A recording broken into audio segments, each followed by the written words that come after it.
Hi, I'm Steve. Welcome. Here we're going to do another intermediate maths challenge, this time from 2018. I'm a former maths teacher, still a big maths advocate, and we're going to have a go at this paper.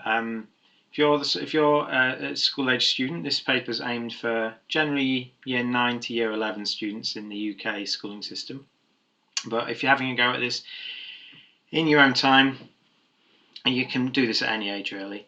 In the link to the YouTube video there is the paper, so if you want to have a go at this before I go through it, you can do that. And I haven't seen these specific questions before, though I might have seen some like them. So I'm doing this from scratch effectively. I might get some things wrong, I often do. So we're going to give it our best shot. If you haven't done one of these before, you basically get an hour to do this, and if you're aiming to do this as a student, you should be focusing on the first 15 questions. The reason for that is they're the easier ones. They do get pretty hard towards the end. And the first 15, if you guess wrong, they're all multiple choice. If you guess wrong, you don't lose any marks.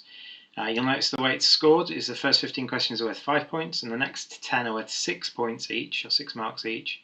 But if you get questions 16 to 25 wrong, you lose either a mark or 2 marks, depending on which question it is. And these questions are nice. They're not like any sort of exam maths questions you'll ever get realistically. They're all quite abstract-y. So don't worry if you can't do some of these. That's absolutely fine. Hopefully this video will help you out. And even if you can do them, there's often a quick way of doing these, so you're going to run out of time if you don't always spot the quick way to every question. So don't panic if you don't finish, don't panic if you can't do one, just give it your best shot. But hopefully as I go through, I'll be able to talk through my thinking and how I'm going to solve them. So let's get started then. I just need to change pen. Oh, where's question 1 gone? There it is. Right, which of these is a sum of the cubes of 2 consecutive integers? So we've got 1 cubed plus 2 cubed is 1 plus 8 is 9. Oh, I didn't have to go very far there. We go. I could keep going. I could do 2 cubed plus 3 cubed and so on, but there'll only be one answer. How many of these 4 integers are prime? That one isn't. That one is. That one is 3 37s, so that one isn't. And that one, am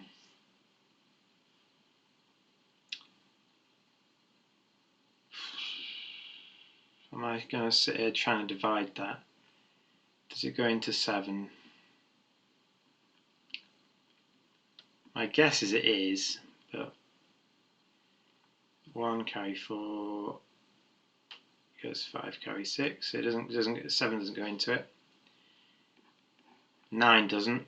11. Oh, it goes into 11, doesn't it? It goes 101 11s. So that one isn't. So just 1, we think. Has a pretty obvious prime factor, yeah. Thanks, AJ. I was going to get that. I was checking. In September 2016, a polymer £5 note is introduced. The Bank of England issued 440 million of them. What's the total face value of all those notes? So it's 440 million multiplied by £5. So we're going to get the same amount of zeros, and then we want 5 44s is going to be 220. So that's going to have 8 zeros. So is this one, is it? I think it's this one here. Did you do this paper, AJ? And mark it and all that sort of stuff?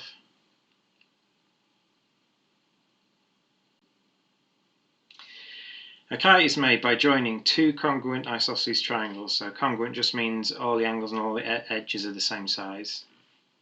As shown, what is the value of x?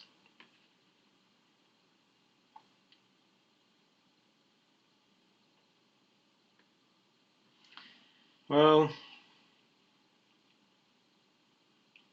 that's also x. That's also x.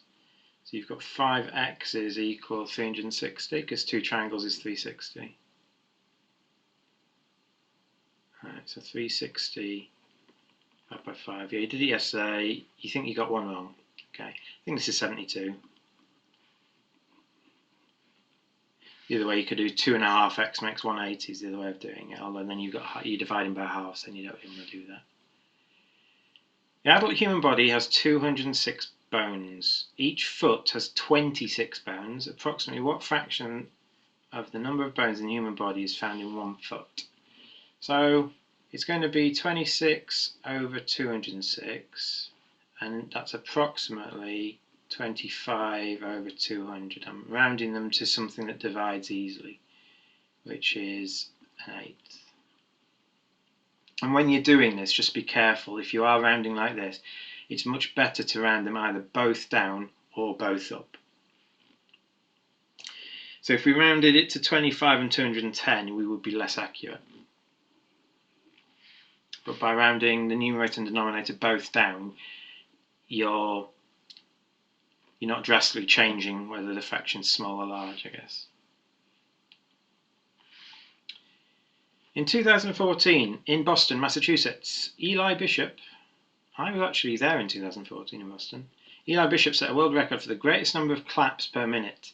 He achieved 1,020 claps in 1 minute. How many claps is that per second? So we're just going to do 1,020 divided by 60 because we're 60 seconds in a minute. So not carry 1, not carry 1, 1, carry 42 and 7.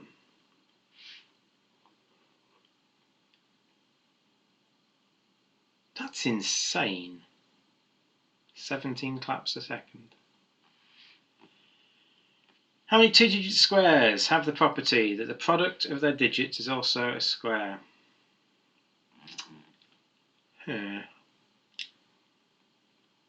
16, 25, 36, 49, 64, 81. My guess is it's none. 6, 10, 18, 4, 9, 36 is 1 then, isn't it? 24 and 8. So that's the only one that gets you a square. So we think it's just 1.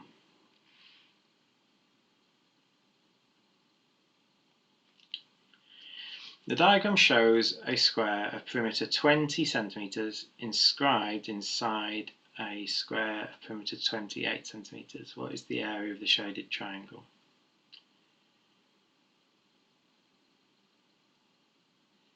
Yeah, I think this is much easier than it looks. So inscribed is a fancy way of saying that the outside shape contains the inside shape, but it will touch all these points are just exactly touching. So weirdly, because of symmetry, these 4 sections are going to be the same size. So the area, if the perimeter of the inside one is 20, you know each of them is 5, and the perimeter of the outside one's 28, you know each of them is 7. So the area of the small square is 5 squared, is 25. The area of the large one is 7 squared, is 49. So the difference between them will be these 4 sections together. So if we take them away, so 49 take 25 gets us 24. We know these 4 get 24 together, and 24, because they've all got to be equal because of symmetry, they're all congruent. 24 divided by 4 gets you 6.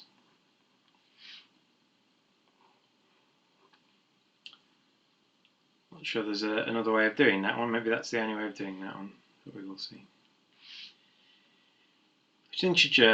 Which integer n satisfies 3/10 is smaller than n over 20 is smaller than 2/5. So 3/10 is 6/20, and this is 8/20. I think it's 7. Yeah. Which of these integers cannot be expressed as a difference of two squares? Probably 9. No, that's 25 take 16. Alright, so that's 25 take 16.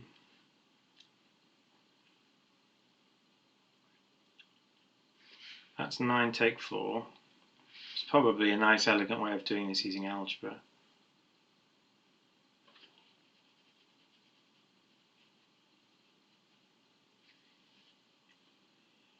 That's 9 take 1.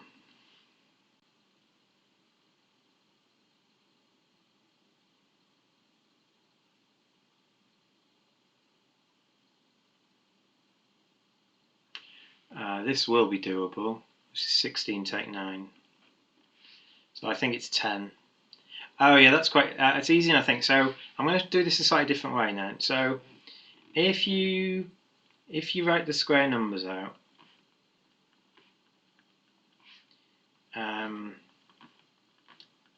you've got 1, 4, 9, 16 and so on. To get from one square number to the other,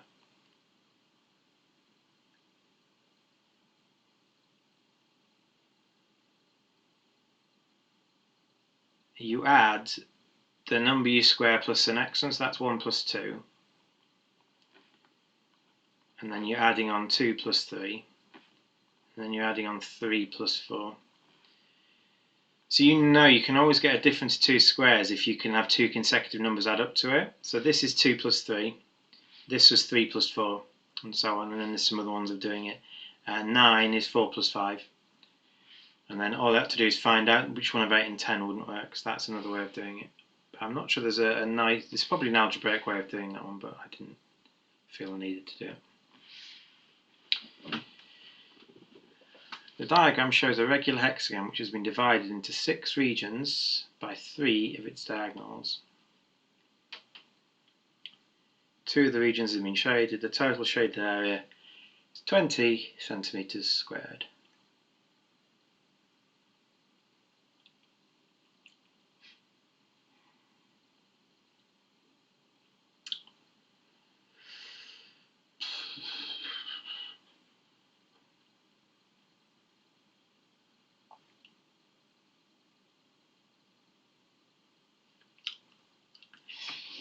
Alright, so I think what you need to do is find out how many of these make this.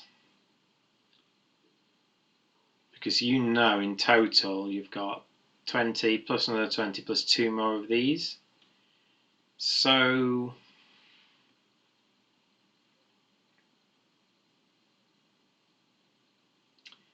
you know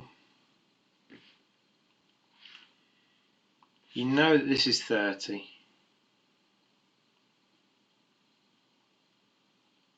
Because this is 90, and because it's a regular hexagon, you know there's 120. So this triangle here is 30, which means whatever length this is half of it.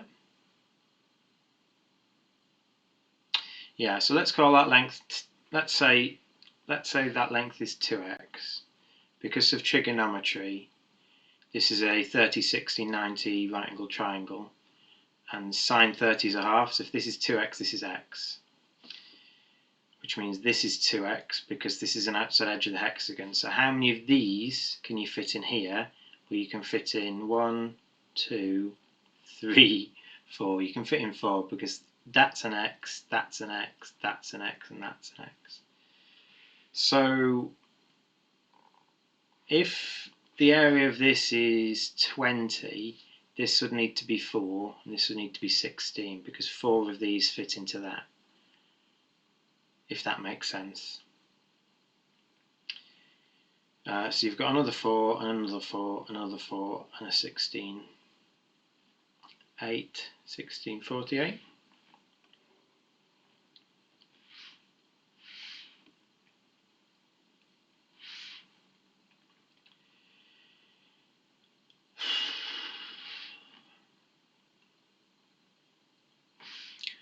Someone has switched the numbers around on Harry's calculator.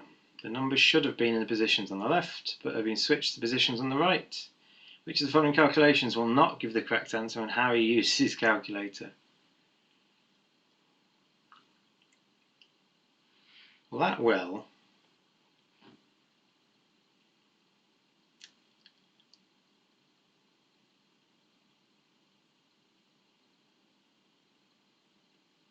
Is it this one?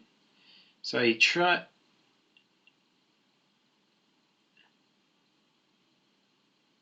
So Harry's type. No, Harry's type. No, that would work as well because the 9 and 7 are swapped. So that's fine. 9 and 7 are swapped. The 1 is swapped with the 3. The 4 is swapped with the 6 and 7. So that would work. The 1 has swapped with the 3. 2 is the same. The 3 has swapped with the 1. That would work. So it's possibly this one. Because the 1 hasn't swapped with the 9, has it? So if Harry types this in on this calculator, he's effectively doing 357 times 753, which is not the same. So it's going to be this one.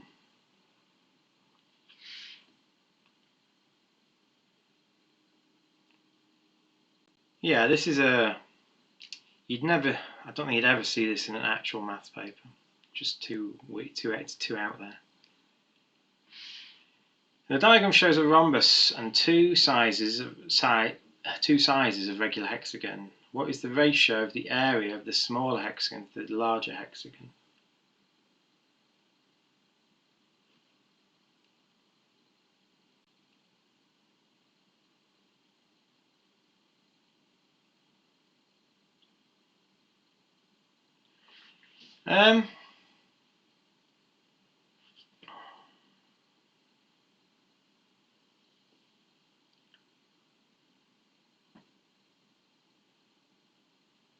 So that's the same size as that, which means, yeah, which is the same size as that. So this is halfway. So basically, because it's a rhombus, you know, all the edges of the rhombus are the same length, and because the rhombus lines up with this hexagon, all this hexagon,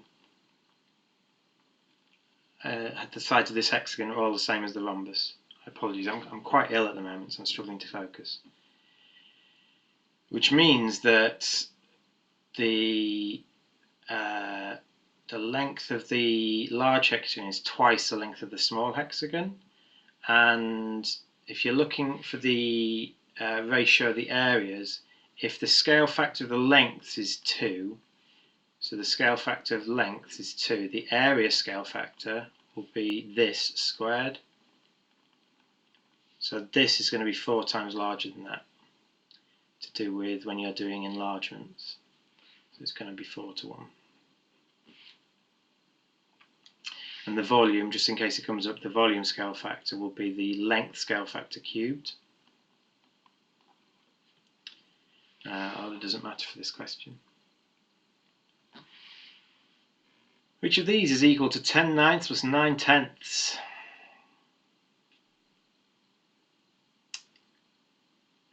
So 10 ninths is 100 90ths. 9 tenths is 81 90ths, which gets you 181 90ths, or 2 and 1 90th.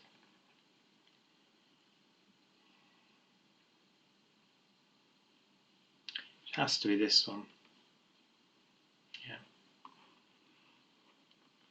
2 and 1 ninth will be this one, but 2 and 1 90th is this one.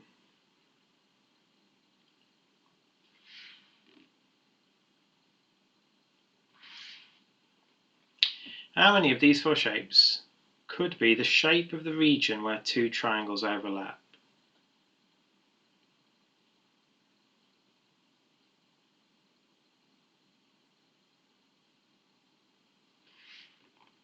Alright.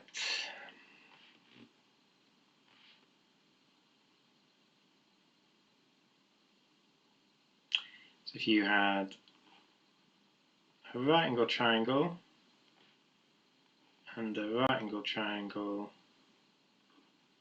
you can make a square. So that one's doable. If you had an equilateral triangle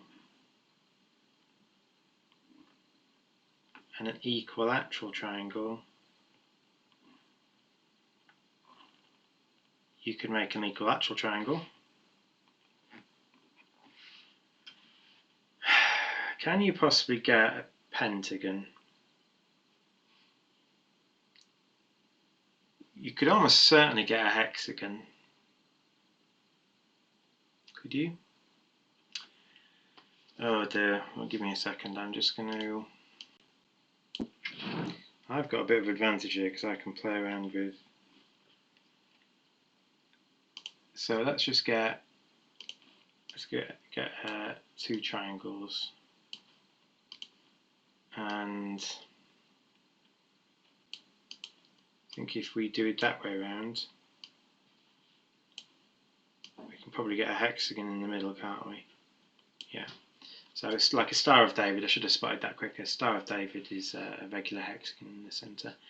Now I'm not sure, to get a pentagon, to get a pentagon is possible, because you could do, if you make this a bit smaller,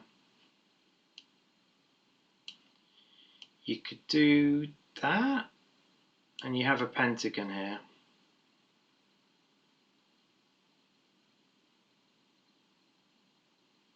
Could you make it regular? You probably could.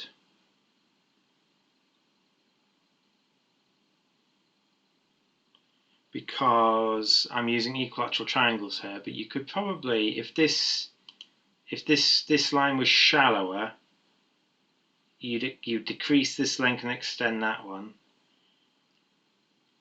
And the same with this one, if this was a bit further up. So I wonder if, I'm just going to try a bit of a better sketch, if you did something like that and place this over it.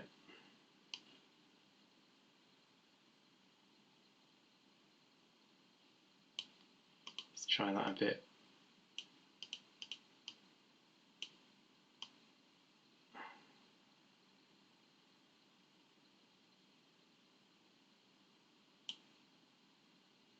Could you get it to be regular? I think you could, you know. All you'd need to do is, what if you then did something like,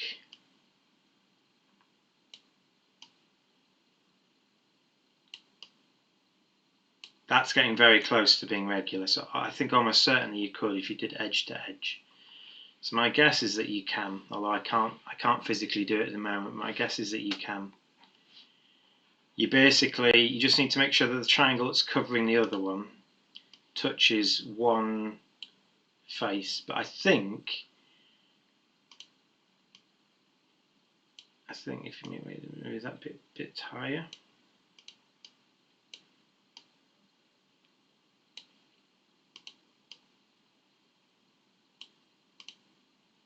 Yeah, we're getting there. I think you can. I'm close to it now. If I just move that bit that way. Yeah, I'm close to it now, I think. So yeah, I think you can. So I think you can do it with all of them. Right, we're now at the point where if we get any of these wrong, we're going to lose some marks. So at this point here, don't guess if you're doing this for real. Beyond this point, I think if you narrow it down to a definite 50-50, it's worth a guess, but other than that, I wouldn't.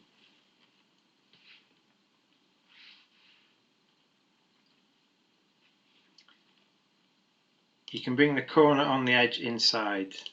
Oh, yes, you can. If you really needed to, yeah, okay, and then you can definitely do it.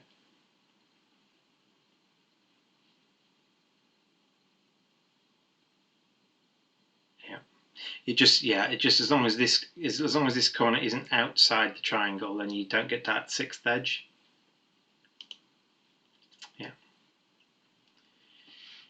The diagram shows a triangle with edges of length 3, 4 and 6.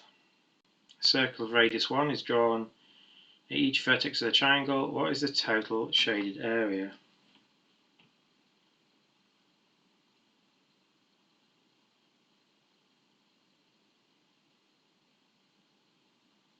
Oh, this one's very nice. I like this one. So, you don't know what this angle is, or this angle, or this angle. However, you do know that those three together are 180. So you've got three full circles, but you're losing 180 degrees of a full circle, which is half a circle. So you're going to have two full circles, and then you're going to lose half of the third circle. So you're losing a bit here and a bit here and a bit here. In total, that will be 180 degrees of a full circle. It's going to be, one circle is pi times 1 squared, and you've got three of them.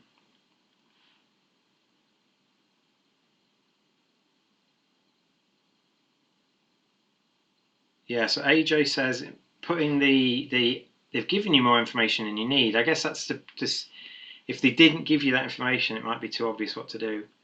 You don't actually need these ledges at all. So you're going to do 3 times, so it's going to be 3 pi, and then you're going to lose half of 1, which is going to be a half pi, which is 2.5 pi, or 5 pi over 2.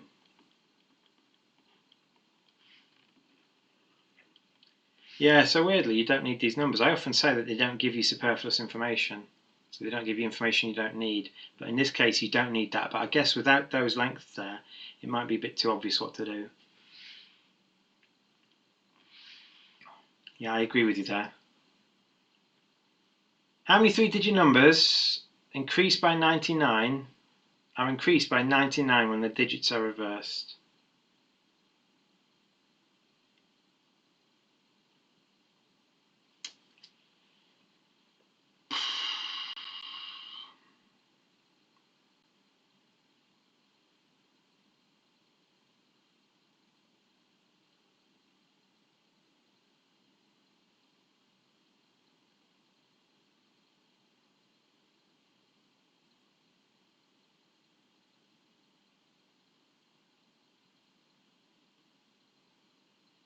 Hmm.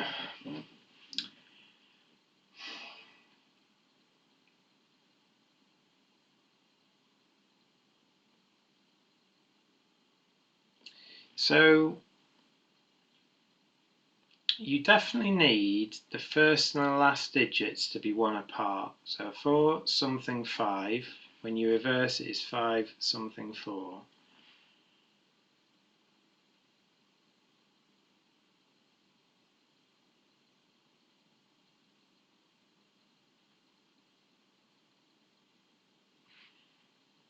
Um,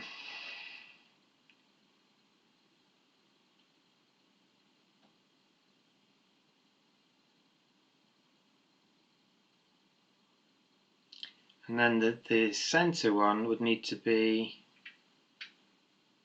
a 5? Would it always need to be a 5? I think it would, wouldn't it? 4 5 5 5 5 4. They're 99 apart, aren't they?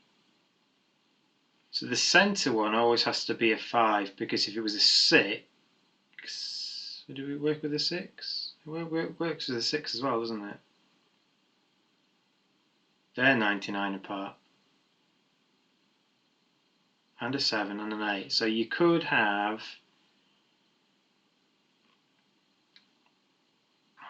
you know, have 1 blank 2, where this can be any digit from 0 to 9.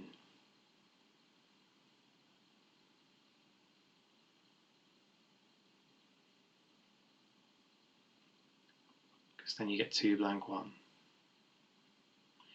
So 1 blank 2, and then 2 blank 3, 3 blank 4, all the way up to 8 blank 9.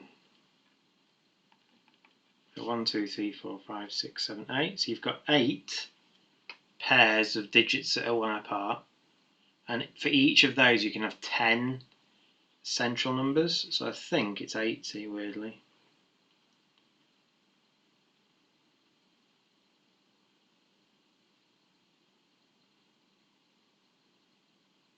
Yeah.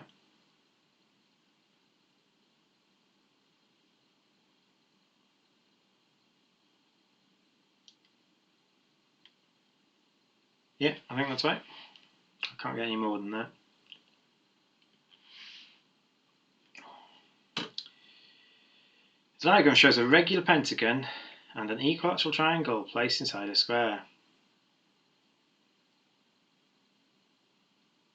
What is the value of x?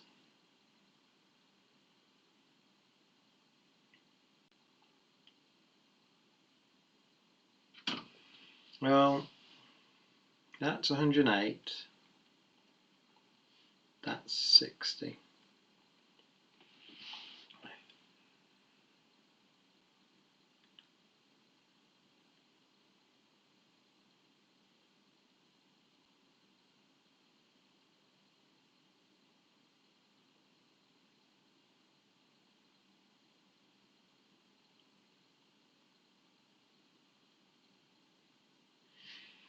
So if I'm just going to extend this one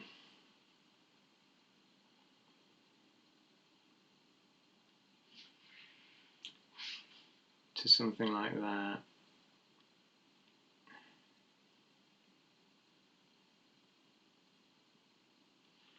So using parallel lines, this should be 108. So that little bit there is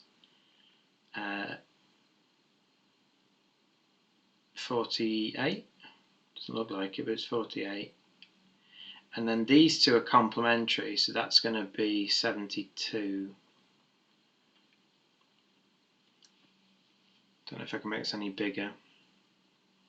I'm going to make this bigger for people to try and see what I'm doing. So I believe this is going to work. Just get a picture of this.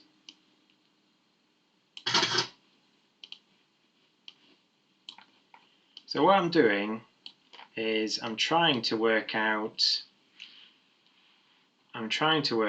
this angle here. If I can work that angle here out, I can work out what angle x is. So what I did is, because they're in a square overall, I know the edges of the square are parallel, so I can extend this line down. Because I know that's 108 and that's 60. This angle and this whole apologies, it's a good thing I redrew this. This angle here, this whole angle here, is the exterior angle of the hexagon, so that's 108. So this whole thing will be 72, or in total 180. That's 12. That looks a bit better, doesn't it? And then this angle will be whatever you need to add to this to make 180 degrees, because these are complementary, because the edges are parallel. So this is going to be 72, which means we can work out this angle here, which is going to be 180 minus 72 minus 12, which is going to be 96. That's 96. That's 60. So x is 180 minus 96 minus 60. It's going to be 84 minus 60, 24. Is that one of our answers? It is. Yeah, it's a good thing I redrew that, where I was about to make an error there. Whew. 3 rectangles shown below all have the same area. What is the value of x plus y?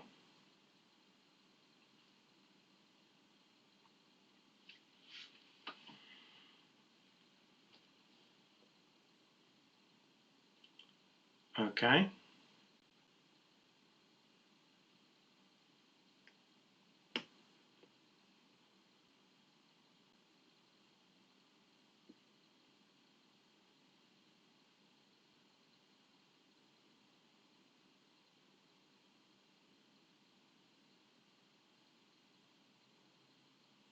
Huh.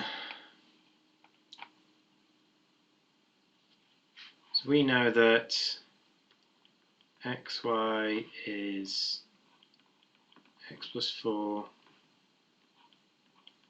y minus 3, xy equals, oh, this is quite nice actually, I can see what's going to happen here, equals xy plus 4y minus 3x minus 12. Because they've both got an xy, they'll cancel out, so you're going to have 12 is 4y minus 3x. And then if we do this one and this one, you'll get a similar thing. So we're going to get a second simultaneous equation. We can say again xy also equals x plus 8 y minus 4. So xy equals xy plus 8y minus 4x minus 32. And then this gets you 32 equals 8y minus 4x. If you half this one, you get 16 is 4y minus 2x. And then you can take them away to get x is 4. So you're going to take this one away from this one. So 12 equals 4y minus 3x. And we're going to subtract them. Gets you 4 equals x.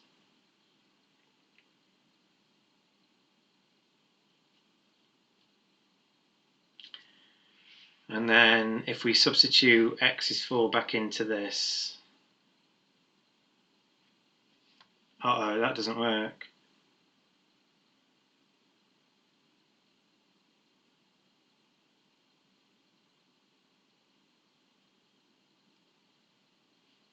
Because, oh yeah, it does work, yeah, it does work. So I'm going to get 12 equals 4y minus 12. So 24 equals 4y, y equals 6. And so the value of x plus y is 4 plus 6 is 10. That was quite nice actually.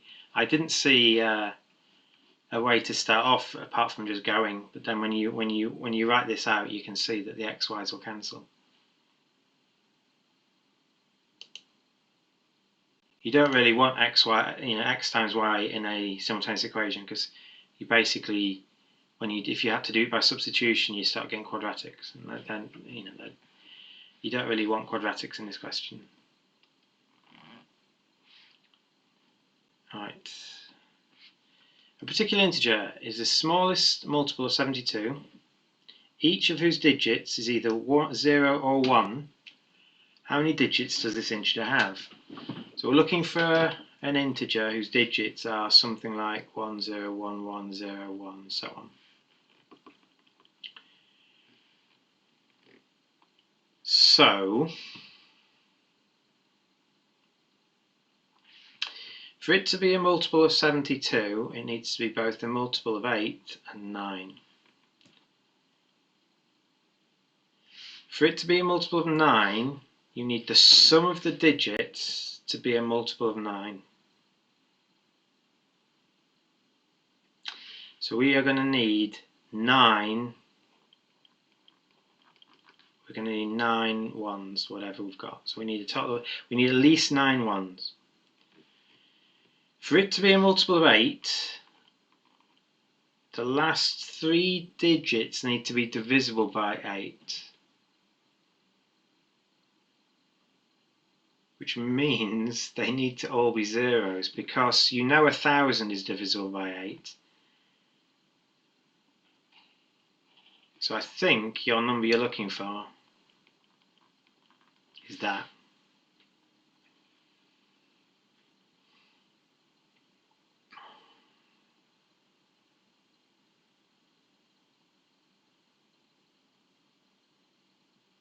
So I think that's the one you're looking for. So you've got 9 ones and 3 zeros is 12.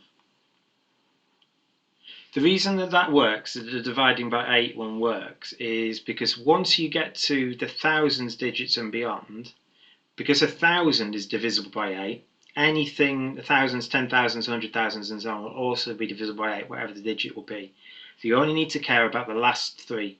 And the only way to make a number divisible by 8 in this case is to have them all as zeros, because there's no combination of ones that will be divisible by 8. 110 isn't, 100 isn't, 10 isn't, that sort of thing. So you can't do it any other way.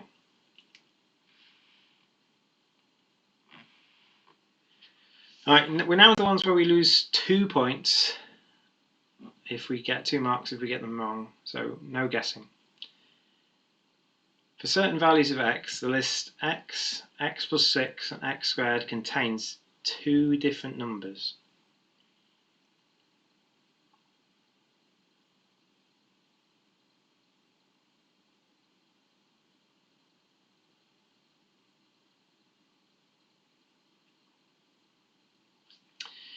So for them to contain 2 different numbers, you'd have to have either those be the same and that not, those be the same and that not, or those be the same and that's not. Now, I don't think there's any value of x that will ever make these the same. So that one we can ignore. But to get to 2 different numbers, these 3 expressions, 2 of them need to be the same and the other one has to be different. So what values of x make this the same? You could have x equal 1 or x equals 0. You've got x equals 1, x equals 0. And then in either case that's different. Or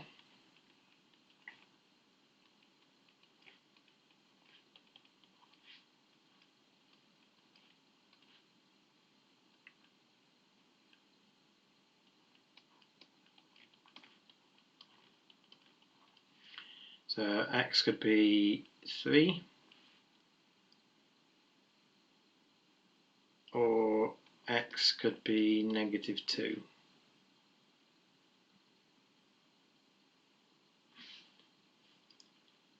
So if x were 3 or x -2, if x were 3 this would be 9 and 9 and this would be 3. If x were -2 this would be 4 and 4 and this would be -2. So I think there are 4 values, 1, 0, 3 and -2.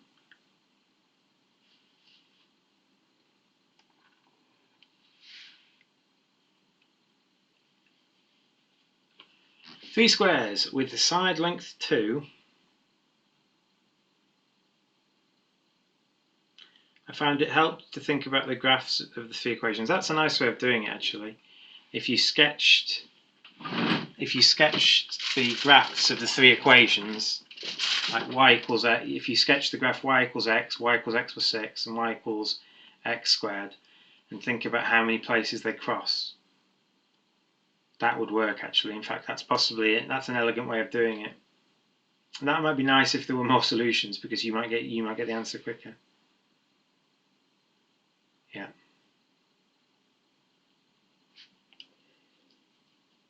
Yeah, that's a nice way of doing it. So if you did it that way, you can have 4 AJ points. 3 squares with side length 2 are placed edge to edge to make an L shape. The L shape is placed inside a rectangle, so all 5 vertices of the L shape line the rectangle. One of them at the midpoint of an edge is shown, so that's the midpoint there. What is the area of the rectangle?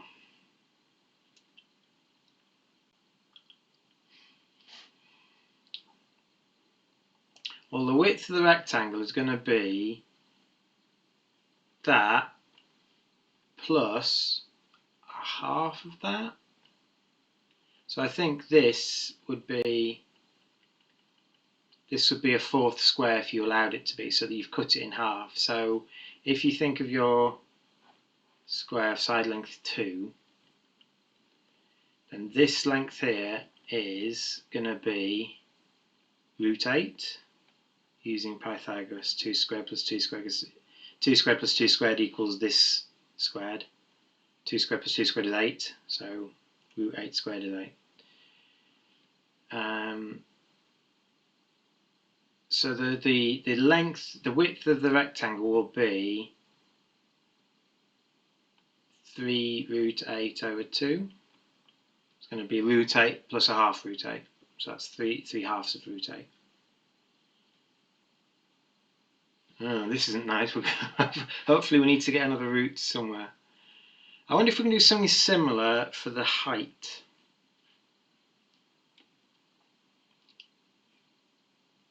I think if you imagine that line continuing and that line continuing, I think,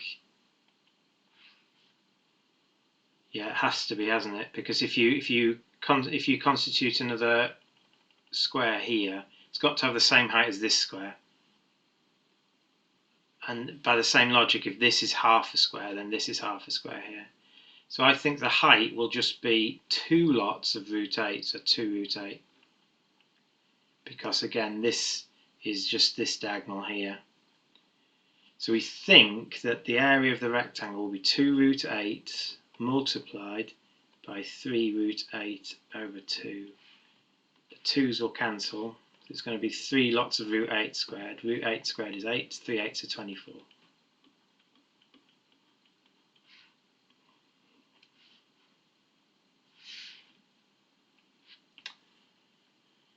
The diagram shows a hexagon. All of the interior angles of the hexagon are 120. The lengths of some of the sides are indicated.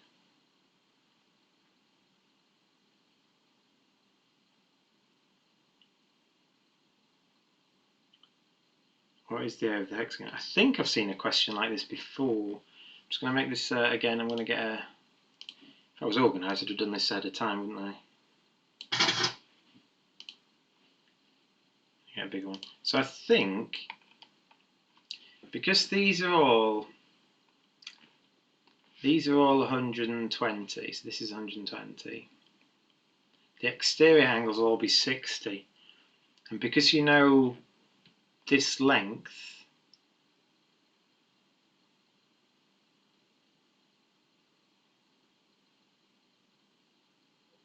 you can put in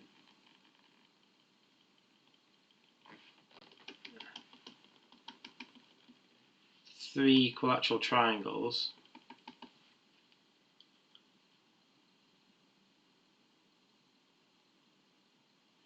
This is going to be an equilateral triangle with side length 8, 4 and 3.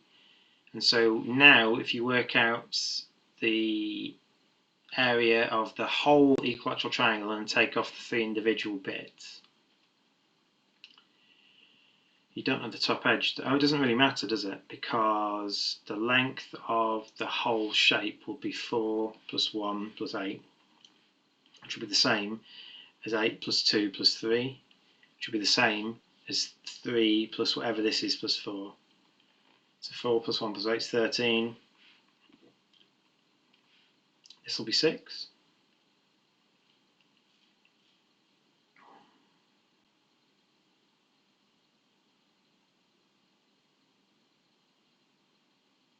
And the good thing is, I know where we're getting the root 3 from. So the overall triangle, this is going to take a bit of time, the overall triangle, that's the whole one, is going to be, we're going to use half AB sine C for all of them. But because all the angles in the overall triangle and the 3 that we've added on are all 60s, we can say that the overall triangle is going to be half times 13 times 13 times sine 60. Sine 60 is root 3 over 2. So this is going to be 13 squared times root 3 over 4. Or 169 over 4 root 3.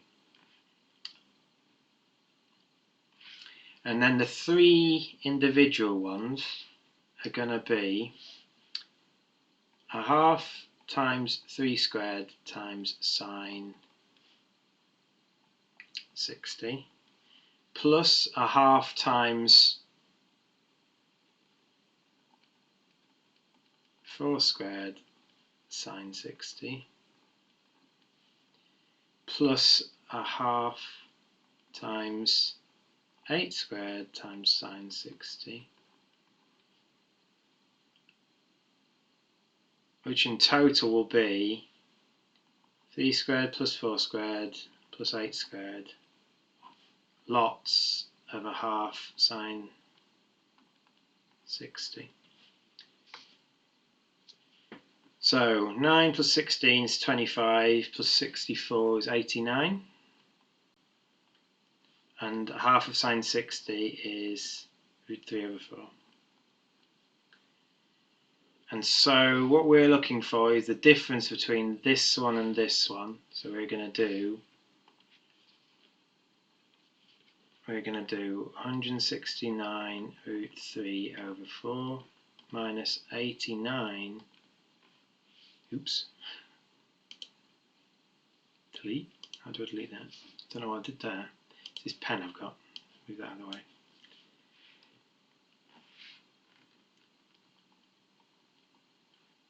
Uh, 89 root 3 over 4 equals 80 over 4 root 3, which is 20 root 3. Which is one of our options.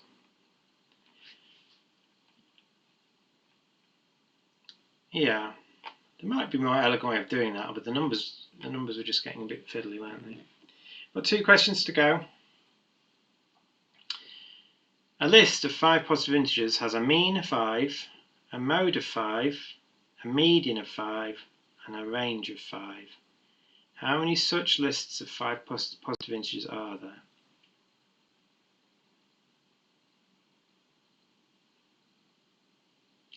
Well, the central one has to be 5,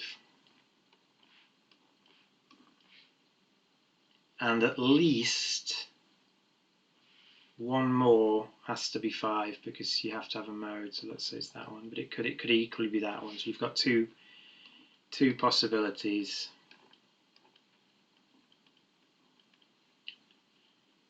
You then need this number to be 5 bigger than that number. And the same in this case, this number to be 5 bigger than that number. So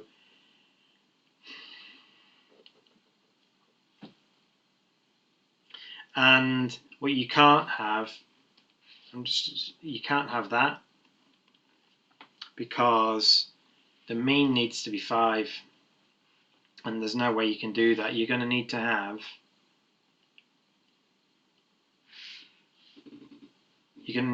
a number lower than 5. In fact, in this case, when you've got 2 5s, you need quite a low number here. So I would think it's something like 165 maybe.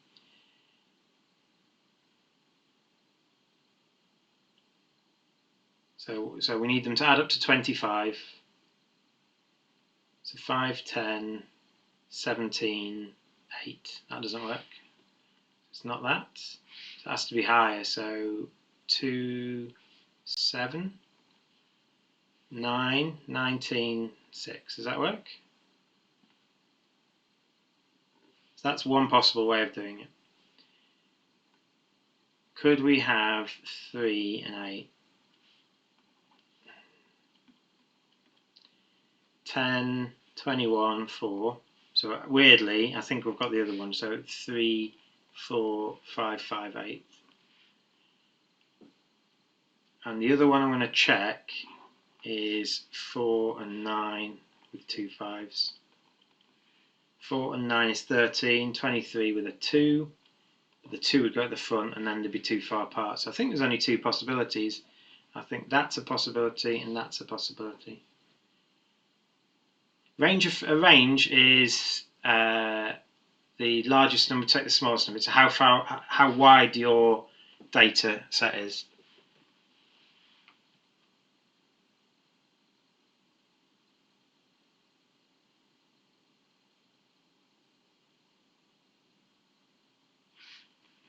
So I think I'm going to go with 2. Just as a point, AJ said on the previous one, if on this one you used 1, 2 and 6, the numbers would be smaller, which might have been nicer. Yeah, I'd be using 11 squared instead of 13 squared, wouldn't I? Right, one question to go. I feel like if I'm going to get one wrong, I'm probably going to get that one wrong, but it feels like I was exhaustive enough. The diagram shows 2 equilateral triangles. The distance from each point of the smaller triangle to the nearest point of the larger triangle is √3 as shown. What is the difference in the lengths of the edges of the 2 triangles? So how much bigger is this than this?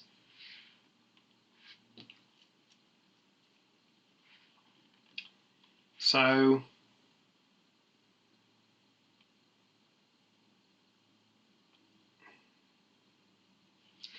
if we can work out that length, because we've got to know that the only length we've got is the √3, isn't it?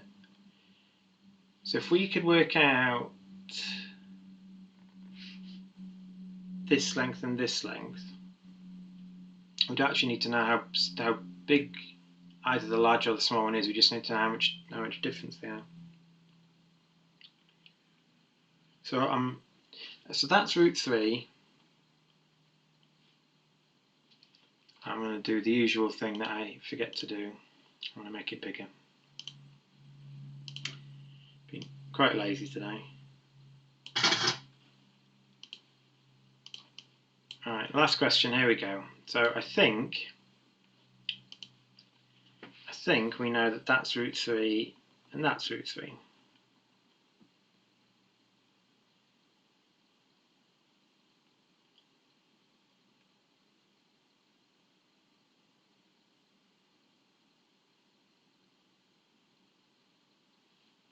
That's 90 degrees. So can we get a right angled triangle? If we did that, yeah, so basically because the same would be true on that side, I think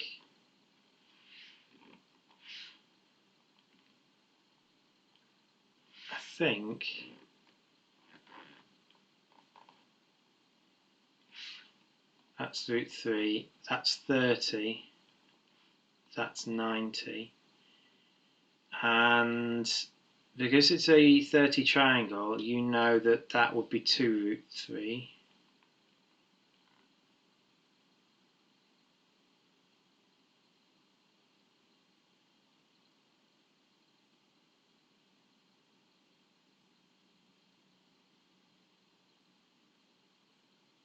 Tan 30, what's tan 30? Tan 30 is 1 over √3, isn't it?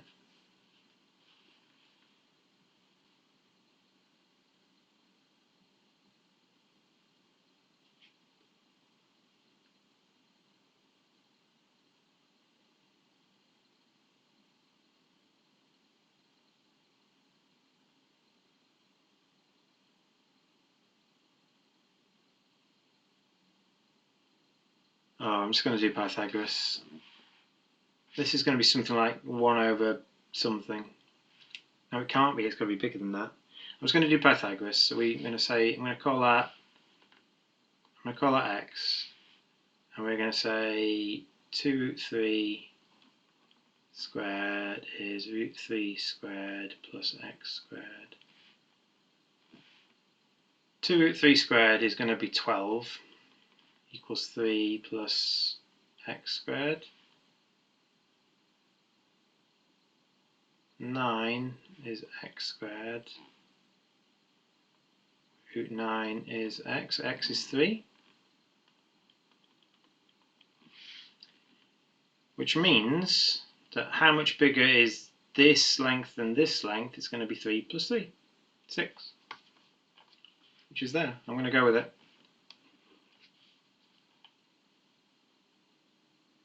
Yeah, I should have done tan somewhere. So tan 30 is 1 over root 3, so I need root 3 over x to equal 1 over root 3. Which it does, doesn't it? Yeah, so just to say what I could have done a bit quicker, that you know that tan of 30 is root 3 over x, but you also know it's the same as 1 over root 3. So what does x need to be to make this the same? Well, x needs to be 3. Yeah, it took me, I couldn't spot that. Right, we're going to go back to the start. So if you've had a go at this, get your green pens out or whatever you mark with, and we're going to go back to the start and we're going to mark what we've done.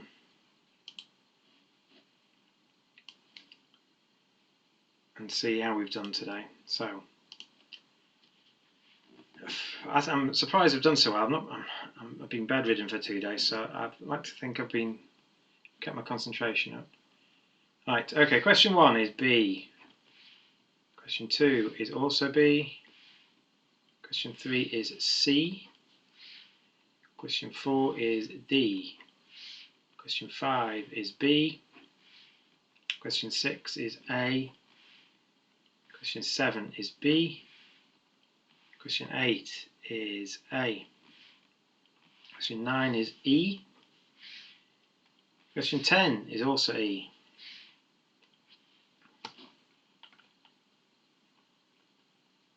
Question 11 is B. Question 12 is E. Question 13 is C. Question 14 is also C. Question 15 is E. Question 16 is C. So from this point onwards, you're going to lose marks if you get them wrong, so be careful. Question 17 is D. Question 18 is A. Question 19 is D. I like that question, so that looked really hard at the start. Question 20 is E. Question 21 is D. Question 22 is E. Question 23 is A. Question 24 is B. 25 is D. Oh my god, I got a full marker. I don't often do that. So full marks, we're going to get 15 lots of 5 points is 75, and 10 lots of 6 points is 60 from 135 out of 135. Alright, okay. Yeah, thank you. Yeah, I don't often get full marks. AJ will testify that. I often make a stupid mistake, or some of the ones at the end get me. Which I'm quite surprised actually, because I'm quite ill today. So anyway, thank you very much if you've been watching through it. I'm just going to end up the YouTube video. So I'm going to keep doing these until I run out of access to them. I'm actually going to do the intermediate one for 2021, which was out on this week. So I'm allowed to do it from tomorrow onwards. So I'm going to do that. I'm going to have that out by the weekend. I might do it tomorrow, and I'll probably release it on Saturday on YouTube. So if you are the sort of person to watch these old ones, bear that in mind. You can join on with me if you follow me on Twitch. So again, my Twitch links are down here in the description underneath the video. And subscribe on YouTube if you want to see more of these. But other than that, thanks so much. Keep on enjoying some maths.